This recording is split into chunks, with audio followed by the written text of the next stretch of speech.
नमस्कार, living India news देख रहे हैं आप और 1 to 1 में आपका स्वागत है। इस वक्त मेरे साथ मौजूद हैं दिल्ली सिख गुरुद्वारा प्रबंधक कमेटी के अध्यक्ष मनजीत सिंह जी के। सर, स्वागत है आपका लिविंग इंडिया न्यूज पर। यहाँ पर धर्म की बात की जाए, प्रचार प्रसार की बात की जाए, तमाम मसलों को देखा जाए, किस तरीके से विस्तार किया जा रहा है आपकी देखरेख में? दिल्ली सिख गुरुद्वारा प्रबंधक कमेटी की सेवा दिल्ली की संगत ने हमारे को 2013 में जी जिसको लगभग 3 साल से कुछ समय ज़्यादा हो गया जी और ये हमारे को दी।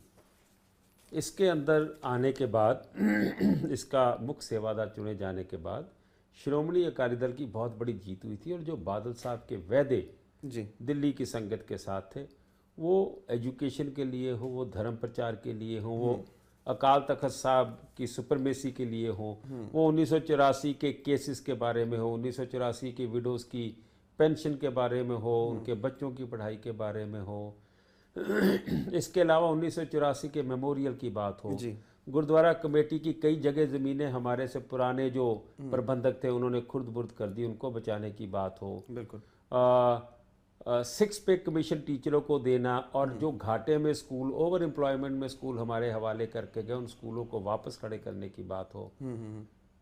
हमने ये वादा किया था कि हम गुरु की गोलक से 1 रुपया सोने पे नहीं लगाएंगे, धर्म प्रचार उसके बाद एजुकेशन पे लगाएंगे। बिल्कुल।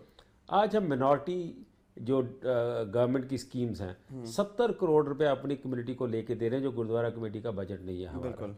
मैं समझता हूँ कि हमने जो जो वादे किए, इतिहास को उभारने की बात करी। बिल्कुल। लाल किले के ऊपर आप देखते हैं कि किसी को नहीं पता था कि 1783 में बाबा बघेल सिंह, जस्सा सिंह आलूवालिया, जस्सा सिंह रामगढ़िया ने केसरी निशान चलाया था जहाँ तिरंगा झूलता है। जी बंदा सिंह बहादुर की शताब्दी आ रही है, आप नाम लेते चले जाएं, गुरुद्वारों की डेवलपमेंट की बात करें, आप कोई इशू कहीं भी पंजाब से बाहर हो, वो अकाली दल की सुपरमेसी में, बादल साहब की छत्रछाया में दिल्ली गुरुद्वारा कमेटी हमेशा उठाती है। आपके पिताजी के बारे में मैंने काफ़ी कुछ सुना और पढ़ा भी है।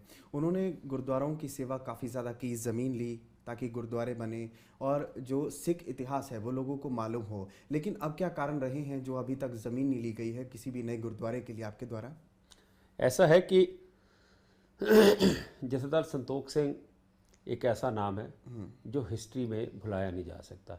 3 शख्सियतें गुरुद्वारे के नाम पे आप समझ लीजिए कि बाबा बघेल सिंह, जिन्होंने जब 1783 में दिल्ली फतेह की तो उन्होंने निशानदेही की गुरुद्वारों जी। उन गुरुद्वारों की जगह ज़मीनें जथेदार संतोख सिंह ने इतनी जगह ज़मीनें ले दी और इतने इंस्टीट्यूशंस खड़े कर दिए कि जो अपने आप में एक रिकॉर्ड था।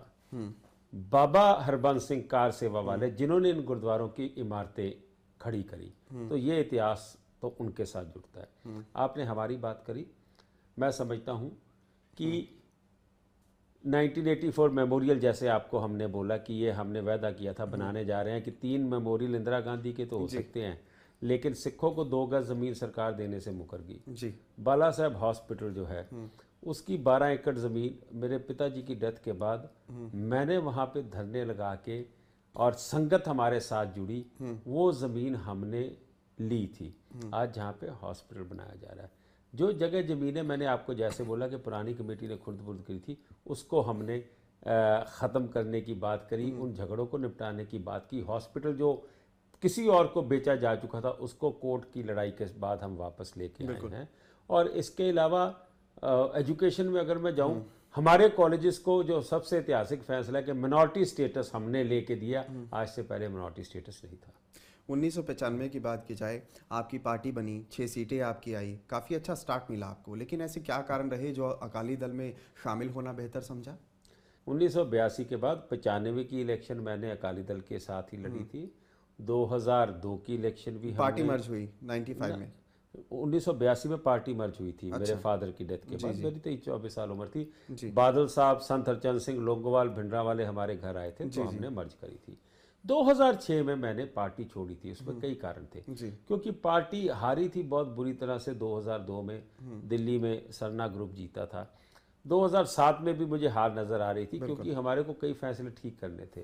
जब मुझे लगा ये फैसले नहीं ठीक हो रहे, तो मैंने अपनी पार्टी बनाई और मेरे पास 46 सीटों के कैंडिडेट भी नहीं थे, हमारे पास 22-23 कैंडिडेट थे। फिर भी हम दिल्ली में 25% वोट लेके गए। ये बहुत बड़ी बात थी और 6 सीटें जीते, अकाली दल 12 जीता। सरना एंड कंपनी 28 सीटें जीती। ये ट्रायंगल की वजह से सरना साहब पिछली दफ़ा जीत गए, नहीं तो ये भी ना जीतते। मैं ये समझता हूँ, और जब जीतने के बाद बहुत जोर लगाया सरना एंड कंपनी ने, शीला दीक्षित ने, सेंटर की सरकार ने, कि हम सरने से किसी तरीके से समझौता कर ले। मेरा अकाली दल से कोई अदावत नहीं थी, अकाली दल के फैसले पे थी कि जिस सिस्टम से वो लड़ने जा रहे हैं वो सरने को हरा नहीं सकते, और वो साबित हुआ। अल्टीमेटली 2008 में सर सुखबीर सिंह बादल ने हमको बुलाया और उन्होंने कहा कि आप अकाली दल की कमांड संभालें और जैसा आप चलाने चाहते हैं चलाएं। और 2008 से मैं अकाली दल में दोबारा आया, 6 से लेके 8, 2 साल के लिए मैं बाहर था। और जब से सुखबीर सिंह बादल ने, सर प्रकाश सिंह बादल ने मेरे पे विश्वास रखा, मेरे को आशीर्वाद दिया, आप देख सकते हैं कि दिल्ली में हमने 2013 में 46 में से 38 सीटें जीती। इसके अलावा हमारे कितने काउंसलर जीती जी। पिछले 40 साल की हिस्ट्री में कोई एमएलए दिल्ली में अकाली दल का नहीं जीता था। 4 सीटें हमें बीजेपी से मिली, 3 सीटें हमने जीती। मैं समझता हूँ कि ऐतिहासिक काम इस ड्यूरेशन के दौरान हुए हैं। पंजाब की राजनीति की बात करते हैं सर। दिल्ली के जो दिग्गज नेता हैं पंजाब की ओर रुख करना शुरू कर दिया है। आपका भी देखा मैंने, वहाँ पर चुनाव प्रचार हुआ था, आप गए थे और आपने केजरीवाल पर बाउंसर फेंका था। क्या दिल्ली का फार्मूला, जितनी पार्टियों का ये जो चल रहा है दिल्ली में, वो पंजाब में काम आएगा, क्या लगता है? पहले तो आपको ये बताएं कि ये नया काम नहीं है। मैं 60s की बात करता हूँ, मतलब 65, 66, 68, 70, 75 की बात करता हूँ। जब भी इलेक्शंस पंजाब में होते थे, दिल्ली से मेरे पिता उस वक्त सीनियर लीडर थे अकाली दल के, मास्टर तारा सिंह जी के वक्त, संत फतेह सिंह के वक्त, जगदेव सिंह तलवंडी लोंगोवाल जी के वक्त दिल्ली से जाके वहाँ पे मदद किया करते थे। हमारी जब इलेक्शन दिल्ली में होती है, अकाली दल आके हमारी पूरी मदद यहाँ पे करता है। तो ये नया काम नहीं है। आपने बात करी केजरीवाल की, हाँ, इसमें एक चीज़ नई जरूर है कि केजरीवाल के पास एक आर्ट है लोगों को बेवकूफ़ बनाने की। जी। वो आर्ट है, जो वो कहते हैं वो करते नहीं हैं और लोग फिर भी विश्वास करते हैं। दिल्ली में जो वादे किए थे, क्या आप ये कह रहे हैं कि वो पूरे नहीं हुए? मैं अगर गिनाना शुरू करूंगा तो शायद आपका समय खत्म हो जाएगा। थोड़ा ही गिना दीजिए। सिचुएशन ये है कि उन्होंने कहा था मैं बच्चों की सौगंध उठाता हूँ, कांग्रेस या बीजेपी से मैं नहीं समझौता करूंगा। उन्होंने उनसे 8 एमएलए की सपोर्ट लेके 49 दिन की सरकार बनाई। उन्होंने कांग्रेस से इसलिए तोड़ दिया क्योंकि वो जो बिल बनना था, लोकपाल बिल, वो कांग्रेस ने कहते हैं नहीं बनने दिया। अब उनकी सरकार आ गई, वो बिल कहाँ पे है? वो लोकपाल की जगह जोगपाल बिल बन गया, वो मजाक बन गया। उन्होंने ये कहा कि मेरे एमएलए आधी तनख्वाह पे काम करेंगे। आज प्रेसिडेंट ऑफ इंडिया और प्राइम मिनिस्टर ऑफ इंडिया की तनख्वाह मिला दीजिए, इनके एमएलए ज़्यादा पैसों पे तनख्वाह कर रहे हैं। उन्होंने बोला हम गाड़ियाँ नहीं लेंगे, दफ्तर नहीं लेंगे, 4-4 गाड़ियाँ लेके मनीष सिसोदिया डिप्टी सीएम उस कोठी में रहता है जिस कोठी में शीला दीक्षित रहा करती थी। जी। तो मैं समझता हूँ, और इसके अलावा पंजाब में हमें जाने का मतलब है कि क्योंकि ये दिल्ली में जो करके जा रहे हैं, पंजाब के लोगों को हम अवगत करा दें कि क्या क्या कर रहे हैं। ड्रग्स का इशू उठाते हैं पंजाब में। अरे 402 लोग दिल्ली के नाइट शेल्टर्स में मर गए, जबकि 3 महीने जब बहुत ठंड पड़ती है तब लोग नाइट शेल्टर्स में, रैन बसेरों में रहने आते हैं। 402 लोग मरे। इसका मतलब जो 3 महीने निकाल दूं तो 9 महीने में कितने मरे उसकी कोई गिनती नहीं है। जो इनके नाइट शेल्टर्स में मरे उनकी गिनती। बिल्कुल। जो lower middle class, upper middle class, high class, जिनके पास अपने घर हैं, उनका पता ही नहीं उनको कितने मरे। अरे भैया, तू वहाँ की बात कर रहा है, तू यहाँ पे देख कि ड्रग्स का क्या हाल है। आप अभी चले जाएं बाहर कैमरा लेके, ये मेट्रो पिलर्स के नीचे देखें, आप नुकरों में देखें कि कैसे लोग यहाँ पे ड्रग्स खुलेआम बेच रहे हैं, खुलेआम यूज़ कर रहे हैं। इससे पिछली सरकार के वक्त 221 मौतें हुई थी, इसकी सरकार में 402 मौतें हुई। लिकर के ठेके कितने बढ़ा दिए इन्होंने। औरतों के लिए डेडिकेटेड एक ठेका ट्रांस यमुना एरिया में खोला है। इन्होंने कहा हमने 84 की एसआईटी बना दी, वो एसआईटी कहाँ है? अब बोलते हैं कि हमारी फाइल खो गई थी, 10 महीने से फाइल खोई हुई है। जगदीश टाइटलर से तुम्हारी फोटो आ जाती है, उस वक्त फाइल खोती है जब उसका केस फाइनल स्टेज पे होता है। आपने पूरी दिल्ली में पोस्टर लगा दिए कि मैंने 5-5 लाख रुपया 84 के विक्टिम्स को बांट दिया। हम आरटीआई लगाते हैं, जवाब आ जाता है कि ये दिल्ली सरकार का पैसा नहीं, ये मोदी सरकार का पैसा बिल्कुल, था। ये तमाम चीज़ें हैं। लेकिन सर एक और चीज़ है, जिस तरीके से आजकल की राजनीति नए ट्रेंड में पहुंच चुकी है, अब केजरीवाल जो टीम है वो क्या कर रही है कि पंजाब में लोगों के साथ भोजन कर रही है 5 से 10 हज़ार रुपये लेकर। मैं समझता हूँ कि पंजाबी दी कहावत है, खूह दी मिट्टी खूह ते लानी। ये वहीं से लोगों को मांझ मूझ के पैसा इकट्ठा करके लोगों ने इनको पैसा बहुत दिया। सरकार, आप यहाँ से अंदाज़ा लगाएं, पठानकोट में आतंकी हमला होता है, 7 जवान मरते हैं जी। 2 जवान पंजाब के हैं, ये 2 जवानों के घर जाते हैं और उनको जाके 2-2 लाख रुपया दे आते हैं और वायदे कराते हैं। वापसी में आते हुए ये हरियाणा को बिलोंग करते हैं। अंबाले का एक जवान शहीद हुआ, उसके घर ब्रेक नहीं लगती, उसको 2 लाख रुपया नहीं देते क्योंकि वहाँ इलेक्शन है। बाहर से डॉलर इकट्ठे करते हैं सिखों से, बाहर जाके भिंडरावाले की फोटो पे हाथ चढ़ाते हैं और जब यहाँ आते हैं तो भिंडरावाले को भस्मासुर कहते हैं। कभी ये निरंकारियों के यहाँ चले जाते हैं जिनसे पंजाब का दुखांत शुरू हुआ था हमारा। कभी ये प्रोफेसर दर्शन सिंह जो अकाल तख्त के खिलाफ है उनके साथ हाथ मिला लेते हैं। तो ये समझे कि इनका काम पैसे इकट्ठे करना या दिल्ली की जनता का पैसा वहाँ पे लगाना और इलेक्शंस जीतनी। कभी SYL पे कुछ बोल देते हैं, पंजाब में जाके दिल्ली में आके मुकर जाते हैं। क्या कोई खतरे की बात है तमाम पार्टियों के लिए? क्योंकि पहले कहा जाता था कि श्रोमणी अकाली दल और कांग्रेस के बीच मुकाबला है और ये दोनों पार्टियां भी यहाँ पर केजरीवाल को बिल्कुल भी एक मुकाबले के तौर पर नहीं लेते थे, लेकिन अब त्रिकोणीय मुकाबला लग रहा है। मैं समझता हूँ खतरे की बात नहीं, फ़ायदे की बात है। अगर केजरीवाल जी ना आए तो शायद अकाली दल को सोचना पड़े। अकाली दल की एडवांटेज के लिए आ रहे हैं कि जो PPP ने किया था वो केजरीवाल जी करेंगे। अब अकाली दल को सबने राइट ऑफ कर दिया कि अकाली दल खत्म हो गया। अब बरगाड़ी हुआ था, कहते घर से नहीं निकल सकते। सुखबीर बादल साहब ने रैलियां करी, सद्भावना रैली, आप देखें लाखों लोग उसमें आए हैं। पिछली इलेक्शन में कोई टीवी चैनल ऐसा नहीं था जो 18 सीटों से ऊपर अकाली दल को दे रहा था। हिस्ट्री बदल दी अकाली दल ने और हिस्ट्री ऐसी बदली कि अपने दम पे 56-57 सीटें ले आए थे। मैं समझता हूँ कि सारे एग्जिट पोल, प्री पोल्स, सारियां अंदाजे फेल करके अकाली दल जीता। और अकाली दल क्यों जीता? अपनी रिपोर्ट कार्ड पे जीता था और इस दफा रिपोर्ट कार्ड पिछले से कहीं बेहतर है। सर कांग्रेस की बात की जाए, आम आदमी पार्टी की बात की जाए, बीजेपी की बात की जाए, चलिए बीजेपी का तो गठबंधन है, लेकिन फिर भी तीनों जो ये पार्टियां हैं इनके दिग्गज दिल्ली से जाकर पंजाब में चुनाव प्रचार कर रहे हैं। क्या ये अकाली दल का प्रभाव है? मैं ये समझता हूं कि पंजाब की इलेक्शन एक अहम इलेक्शन है। कांग्रेस हाशिए पे आई हुई है। आम आदमी को लगता है कि हमारे लिए ये मैदान बहुत बढ़िया, हमारी यहाँ पे फसल बहुत बढ़िया होगी। बिल्कुल ठीक है। अकाली दल ने सेवा करी है उस स्टेट की जिस स्टेट के पास 65 साल में ज्यादातर कांग्रेस का राज रहा और हमेशा स्टेप मदरली ट्रीटमेंट दिया गया। इंडस्ट्री को बेनिफिट्स नहीं दिए कि आप बदी में, हिमाचल में, जम्मू कश्मीर जो हमारे बॉर्डर से लगता है, राजस्थान जो बॉर्डर लगता है, वहां पे बेनिफिट्स दे रहे हो इंडस्ट्री को, पंजाब में नहीं दे रहे। ये बादल साहब कैसे पंजाब चला रहे हैं ये भगवान जानता है। 6200 करोड़ की बत्ती माफ करनी, आज केजरीवाल जी कहते हैं किसान वहां पे सुसाइड कर रहा है। आप मुझे बताएं कहां पे 6200 करोड़ की बत्ती माफ की जाती है, बिजली के बिल? अगर ये ना माफ करे तो शायद पता नहीं क्या कुछ वहां पे हो जाते। आज वहाँ पे जो स्कीमें हैं वेलफेयर की, आटा दाल स्कीमें, वो आप खुद जाके देख लें।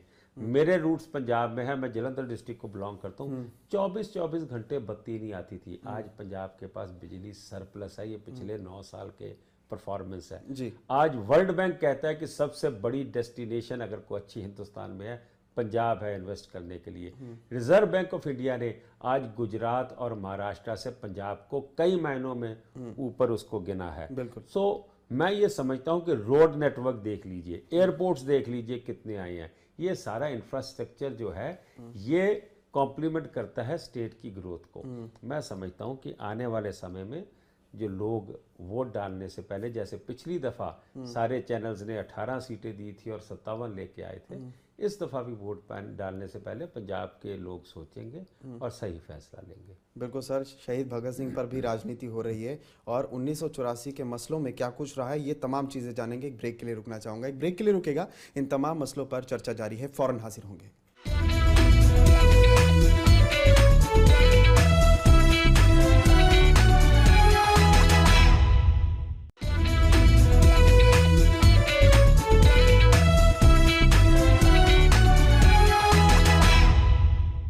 वन टू वन में फिर से आपका स्वागत है। तो दिल्ली सिख गुरुद्वारा प्रबंधक कमेटी के प्रधान मेरे साथ मौजूद हैं मंजीत सिंह जी के, इनका नाम है। चलिए फिर से बड़े सवाल करते हैं। 1984 के मसलों में क्या कुछ अभी तक रहा है, बड़े सवाल हैं, जवाब जनाब देंगे। सर, 1984 के दंगों की बात की जाए, इंसाफ कब मिलेगा? बड़ा सवाल मेरा यही है आपसे।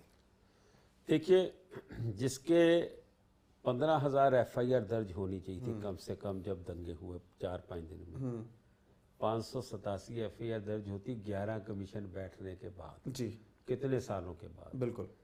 241 बंद कर देती है पुलिस अपने आप। 2 इन्वेस्टिगेटिंग एजेंसीज हैं, CBI और दिल्ली पुलिस। दोनों को समझा दिया गया था कि सज्जन, टाइटलर, भगत, इन लोगों को हाथ नहीं लगाना। आप समझें कि जब इन्वेस्टिगेशन एजेंसीज ने ही हैंड इन ग्लव होके कांग्रेस के इन सबको, कातिलों को छुड़वाने की कोशिश की, इंसाफ की उम्मीद कहाँ रखेंगे?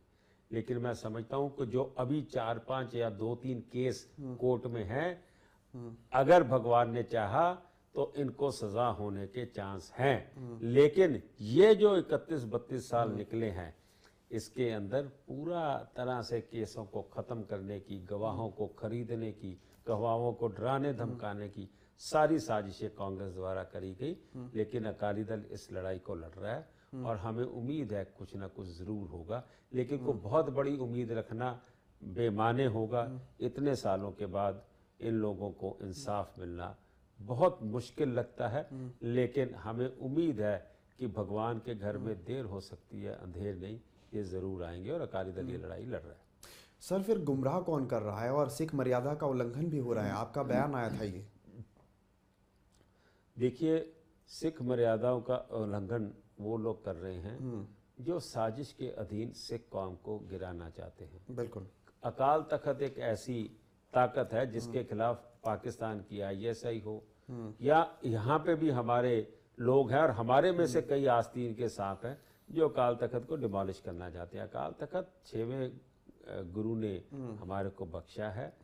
दुनिया के अंदर मक्के मदीने में बैठे इमाम किसी मुसलमान को तलब नहीं कर सकते। रोम के अंदर बैठे पोप किसी क्रिश्चियन को नहीं बुला सकते। कोई शंकराचार्य हिंदुओं का कितना बड़ा धर्म गुरु हो, किसी हिंदू को तलब नहीं कर सकता। अगर ताकत है अकाल तख्त साहब के किसी भी सिख को वो तलब कर सकते हैं। मैं समझता हूँ हमारी ट्रेडिशंस पे हमला हो रहा है, हमारी बानियों पे हमला हो रहा है। जो बानियाँ गुरु ने प्रमाणित करी हैं उन पे हमला हो रहा है। सर, इन साजिशों से सिख कौम को बचना बड़ा लाजमी है। एक चीज़ पूछना चाहूँगा सर आपसे, जिस तरीके से दिल्ली सिख प्रबंधक कमेटी थी आपकी रहनुमाई में, इन्होंने हाई कोर्ट में अपील की और वहीं से SGPC की तरफ से भी अपील डाली जाती है। क्या समन्वय की कमी है या आपसी क्लैश चल रहा है? हमारा किसी किस्म का क्लैश नहीं है। विचारधाराएं क्यों अलग हैं? SGPC जो है वो सुप्रीम बॉडी है सिखों की, उसमें कोई शंका नहीं। अगर मैं बोलूं कि नहीं SGPC नहीं है तो फिर शंका शुरू होती है। बिल्कुल नहीं, SGPC सिखों की सुप्रीम बॉडी है। नहीं, वो ठीक है, लेकिन दिल्ली गुरुद्वारा कमेटी उसके बाद आती है। मैं समझता हूँ कि अगर हमारी पिटीशंस अलग अलग पड़ती हैं उससे बल मिलता है कि SGPC भी इसका विरोध कर रही है, दिल्ली कमेटी भी विरोध कर रही है, कल को पटना साहब कमेटी भी करे, कल को नांदेड़ की कमेटी भी करे, तो इससे हमारे को बल मिलता है। इसमें कोई इसके कोई पॉलिटिकल मायने निकालने की, reading in between the lines, कोई ज़रूरत नहीं है इसमें। बाकी सर, अगर 1984 के दंगों की बात की जाए या फिर 2012 के दंगों की बात की जाए, कितना फ़र्क है इन दोनों में? देखिए, अब परसों कन्हैया कुमार की स्टेटमेंट आ जाती है कि 84 के दंगे मॉब ने किए थे और इसके गोधरा के दंगे वो मोदी वहाँ पे चीफ मिनिस्टर था उसने किए थे। बिल्कुल। अब मेरे को ये नहीं समझ आता कि पहले ये कन्हैया कुमार है कौन, इसको किसने, मीडिया ने इतना क्यों उठा दिया। मैं समझता हूँ कि राजीव गांधी ने दंगों के बाद कहा था जब बड़ा पेड़ गिरता है तो धरती हिलती है। 2 दिन पहले कन्हैया कुमार जी प्रिंस चार्मर राहुल गांधी को मिल के आए हैं। राहुल गांधी को मिलने के बाद जो राजीव ने कहा उसी बात पे मोड़ लगाते हैं। मैं पूछता हूँ कि सज्जन, टाइटलर, भगत, धर्मदास शास्त्री ये कौन थे जी।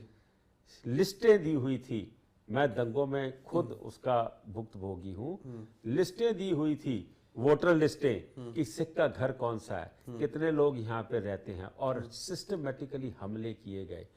अरुण नेहरू और राजीव गांधी जब तीन मूर्ति पे जहाँ इंदिरा गांधी की बॉडी पड़ी थी, बिल्कुल वहां पे जब दिल्ली के पुलिस कमिश्नर मिस्टर टंडन गए, गालियां बक के अरुण नेहरू ने भगाया कि अगर सिख मरते हैं तो मरने दो, खबरदार किसी ने गोली चलाई। ये भी कहते हैं कि ये भावुक होके इंदिरा गांधी, क्योंकि बहुत बड़ी देश की नेता थी, इसलिए भावुक होके लोगों ने रिएक्शन शो किया। मैं पूछना चाहता हूँ, क्या इंदिरा गांधी महात्मा गांधी से भी बड़ी लीडर थी? महात्मा गांधी के मर्डर के बाद उस वक्त तो आज़ादी के लिए लोग इतने खुश थे और इतने एजिटेटेड थे, हिंदुस्तान में दंगे क्यों नहीं हो गए? लोगों को मारा क्यों नहीं गया? हालांकि मराठा को क्यों नहीं मार दिया गया? गॉडसे को क्यों नहीं मार दिया गया? ये सब सरकार ने खुद करवाए, पुलिस ने खुद करवाए, कांग्रेस उसकी जिम्मेवार है। चिल्लड़ कत्लेआम था, उसमें भी देखा गया है कि आपने आवाज़ उठाई है। उस केस का क्या हुआ? 1984 की बात की जाए, उनको इंसाफ नहीं मिल रहा है, तो चिल्लड़ वालों को कब मिलेगा सर? ऐसा है कि आपने कहा कि हमने किसी को सरोपे दिए, किसी का वो किया जी। आप ये देखिए कि हमें जरूर तकलीफ है कहीं ना कहीं। इंदिरा गांधी को अगर बेअंत सिंह, सतवंत सिंह, के सिंह ने मारा या नहीं मारा, आपने फटाफट उनको केस चलाया और फांसी पे लटका दिया। ये लोग क्यों नहीं फांसी पे लटके जिन्होंने 12,000 सिखों के मारे? ये क्या हम सेकंड क्लास सिटीजन हैं? हमारे को आज भी रोष है। आप, इसलिए मैं समझता हूं कि ये सिखों का गुस्सा है जो निकलता है इन लोगों को, जिन लोगों को ये कातिल कहना चाहते हैं, हम नहीं इनको कातिल कहते। क्यों? मैं समझता हूं कि तुमने हालात ऐसा पैदा किया कि इन लोगों को गलत लाइन लेनी पड़ी। इन लोगों को जाके जिन लोगों ने ये कत्लेआम किया था उनके खिलाफ एक्शन लेना पड़ा। अगर कोर्ट कुछ नहीं करेगी तो फिर लोग अपने हाथ में कहीं ना कहीं कानून तो लेंगे गुस्से में आके। और चिल्लड़ वालों को कब मिलेगा? होंद चिल्लड़ की लड़ाई हमने लड़ी, 10 करोड़ रुपया उनको मुआवजा उन परिवारों को मिला है, और भगवान करेगा कि उसका इंसाफ भी जरूर जल्दी होगा। लंबी लड़ाई है, इतने सालों बाद सबूत खत्म हो चुके हैं, लेकिन हम इसको छोड़ने वाले नहीं हैं।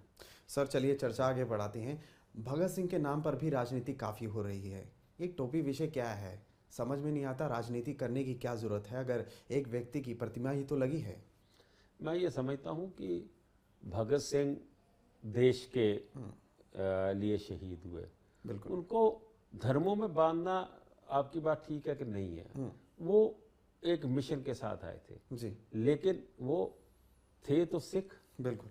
और फांसी चढ़ने के पहले भी वो वापस, उन्होंने अगर अपने केश कटवाए थे तो सॉन्ड्रेस को मारने के लिए भेष बदला था। आज मैं पूछना चाहता हूं कि भगवंत मान जैसे एमपी भगत सिंह की पगड़ी पहन के आते हैं, और जब उसका बुत लगाने की बात आती है तो उसको घोड़ों वाली हैट पहनाते हैं। हम क्या कल्चर लोगों को दे रहे हैं? उसको अगर पगड़ी पहना दी जाए तो क्या फर्क है? आप वो अंग्रेजों वाली हैट दे रहे हैं, उनके साथ 2 बुत और लगे हैं, राजगुरु के लगे हैं, सुखदेव के लगे हैं, उनके ऊपर इंडियन ट्रेडिशन की टोपी पहनी हुई है जो वो पहनते थे। भगत सिंह को वो हैट पहनाना गौरव वाला गलत था। दूसरी बात मैं ये समझता हूँ कि ये केजरीवाल जी को इस वक्त बुत लगाने की क्या जरूरत थी? इलेक्शंस को देख के आप ये राजनीति करने जा रहे हैं, तो राजनीति तो ये शुरू करते हैं। सेकेंडली, इनका एमएलए जरनैल सिंह ये बोलते हैं कि जो हमारी कमेटी बनी थी जिसके अंदर बुत लगने को पास किया गया था, उसके अंदर ये कहा गया था कि पगड़ी वाला बुत लगेगा। पगड़ी से टोपी कहाँ आ गई? इसकी इंक्वायरी होनी चाहिए। अभी छानबीन भी हुई है और दिल्ली में कोई व्यक्ति निकला है, हमने ऐसा है कि स्पेशल कवरेज की थी और ये उन्होंने कहा है कि वो सिख थे। ऐसा है कि आपके चैनल ने ही उनको ढूंढ के निकाला है। मिस्टर चंगेजी जो 106 साल के हैं, जब भगत सिंह दिल्ली आए थे तो उनके रहने का प्रबंध उन्होंने किया था। तो आपके टीवी चैनल पे मैंने देखा था, उन्होंने बयान दिया कि जब उनको फांसी दी गई थी उस वक्त उनके दाढ़ी केश थी और पगड़ी पहने हुए थे। इससे बड़ा और क्या सबूत हो सकता है? यहाँ देखिए, हम मिनॉरिटी कम्युनिटी है, यहाँ तो गुरु तेग बहादुर को भी हिंदू बता देंगे कोई ना कोई, गुरु गोविंद सिंह को भी कह देंगे कि ये हिंदू था। ये बात सिख कभी नहीं मानेगा। मिनॉरिटी कम्युनिटी अपने जो हिस्टोरिकल फैक्ट्स है उसको कभी दबाने की, छुपाने की कोशिश को करे, उसके खिलाफ रिएक्ट करती है। लेकिन फिर भी राजनीति क्यों हो रही है शहीद भगत सिंह के? मैं सवाल दोबारा पूछना चाहूँगा, क्योंकि मसला ये है कि कभी उनके हक के लिए और किसी ने आवाज़ नहीं उठाई, शहीद का दर्जा अभी तक नहीं मिला। क्या ये विषयों पर चर्चा नहीं होनी चाहिए? मैं समझता हूँ कि हमने एग्जेक्टिव में पास करके भारत सरकार को लिखा है कि उनको भारत रत्न मिलना चाहिए, नंबर 1। सेकेंडली, हमने ये भी अब फैसला किया, और मैं आपके चैनल से आज बोल रहा हूँ, मैं चिट्ठी लिखने जा रहा हूँ कि भगत सिंह का केस रीट्रायल किया जाए, ताकि पता लगे उस वक्त गोरी सरकार ने उनको फांसी गलत दी थी कि ठीक दी थी। ये भी हमारी तजवीज़ है। मैं समझता हूँ वो काफ़ी खुलासे कर देगी। तो आपने एक चैलेंज भी दिया है, चेतावनी दी है कि पगड़ी वाली प्रतिमा अगर नहीं लगाई गई तो आप लगाएंगे? देखिए, मैं अभी ये तो नहीं कहूँगा, मैं चाहूँगा कि आम आदमी पार्टी खुद अपनी गलती सुधार ले और उस प्रतिमा को चेंज किया जाए। नहीं तो वक्त रहते हम उसको ज़रूर कोशिश करेंगे कि उसको किया जाए। तो क्या मानेगी केजरीवाल सरकार? अब ये उनके ऊपर है, उनकी विवेक बुद्धि के ऊपर है कि वो मानेंगे कि नहीं मानेंगे। लेकिन जो हमने मांग करी है वो ठीक करी है। और उन्हीं के एमएलए जरनैल सिंह ने कहा कि ये मीटिंग के अंदर पास हुआ था कि पगड़ी वाली बुत लगेगा, फिर कैसे लगा उसकी इंक्वायरी कर लें। मैं समझता हूँ कि आदमी कोई गलती हो जाए तो उसको मानने में छोटा नहीं होता, बड़ा होता है। बिल्कुल, चलो अच्छा है अगर केजरीवाल जी माने ये बात। पंजाबी भाषा की बात करना चाहूँगा, लेकिन सर आपको लगता है कि पंजाबी भाषा की जो एक पहचान होती थी वो कहीं ना कहीं खोती जा रही है, कम हो रही है? देखिए, दिल्ली में इनकी सरकार आई है आम आदमी पार्टी की, 18 करोड़ से बजट कम करके 10 करोड़ कर दिया। 12 नहीं, 10 करोड़ है, 12 मैंने बोला था, दोबारा चेक किया, 10 करोड़ अच्छा, कर 10 दिया। करोड़। और कितने टीचर्स निकल गए, उनको रीएम्प्लॉयमेंट नहीं दिया गया जी। पंजाबी की लड़ाई 1964 में मेरे पिता जथेदार संतोख सिंह और विजय कुमार मल्होत्रा ने शुरू की थी। 1980 में मेरे पिता कामयाब हो गए थे दिल्ली में पंजाबी अकेडमी बनवाने में। और आप दिल्ली की सड़कों में जहां हिंदी में, उर्दू में, इंग्लिश में नाम लिखे, पंजाबी के आप देखेंगे हर जगह नाम लिखे, ये भी उनकी देन थी। 2003 में मैं वो काम कर सका जो मेरे पिता ने शुरू किया 1964 में, जब सेंटर में वाजपेयी जी की सरकार थी, स्टेट में शीला की सरकार थी। मैंने दोनों सरकारों से पंजाबी को सेकंड लैंग्वेज का दर्जा दिलवा दिया। अब दर्जा तो मिल गया, इम्प्लीमेंटेशन अभी नहीं हुई, लेकिन अब उसके लिए लड़ाई चल रही है कि उसकी इम्प्लीमेंटेशन होनी चाहिए। और 748 के जगह 640 अध्यापक रह गए हैं पंजाबी के। रह गए। ये सब मैं इसीलिए बोल रहा हूँ कि पंजाबी अकेडमी ने जो अवार्ड्स देने थे, साहित्यिक अवार्ड्स, वो भी नहीं दिए। जिन लोगों को वहाँ पे बिठाया गया वो वहाँ पे अपने पॉलिटिकल काम कर रहे हैं। पंजाबी साहित्य, पंजाबी कल्चर, पंजाबी लिटरेचर का कोई काम नहीं हो रहा। ये आम आदमी की देन है। आखिरी सवाल सर आपसे, बाबा बंदा सिंह बहादुर जी के लिए भी आपको समागम करने वाले हैं, कुछ अपडेट देना चाहेंगे? बंदा सिंह बहादुर जी जो पहले sovereign ruler of India, northern India के थे, वहाँ मुगलों को हराया जहाँ मुगल सबसे ज़्यादा ताकतवर थे जी। मैं समझता हूँ 300 साल उनकी शहीदी शताब्दी, महरौली में उनको शहीद किया गया था। 740 साथी उनके लाल किले के सामने, सीसगंज के सामने शहीद किए गए थे। हम बहुत बड़ी शताब्दी मई जून में मनाने जा रहे हैं। डेट उनकी 24 जून है, जिसके प्रोग्राम मई से शुरू हो जाएंगे और दिल्ली में 9 तारीख से लेके 24 तारीख तक बहुत प्रोग्राम रखे जा रहे हैं। और इसमें श्रोमणी कमेटी हो, अकाल तख्त हो, तख्त साहब बाकी के हों, नांदेड़ साहब हो, पटना साहब हो, केसगढ़ साहब हो, साहबों की तलवंडी हो, जितनी सिख जथेबंदियां हैं सारे मिलके शताब्दी को बहुत बढ़िया तरीके से मनाएंगे। चलिए सर, बहुत खूब धन्यवाद सर आपका हमसे बातचीत करने के लिए। तो ये थे दिल्ली सिख गुरुद्वारा प्रबंधक कमेटी के अध्यक्ष मंजीत सिंह जी के, और ये कह रहे हैं कि 1984 के जो कत्लेआम हुए थे उनमें जो भी सिख थे सबको इंसाफ मिलेगा, और केजरीवाल सरकार पर फिर से उन्होंने बाउंसर यहाँ पर मारा है। 1 to 1 में फिलहाल इतना ही। नमस्कार।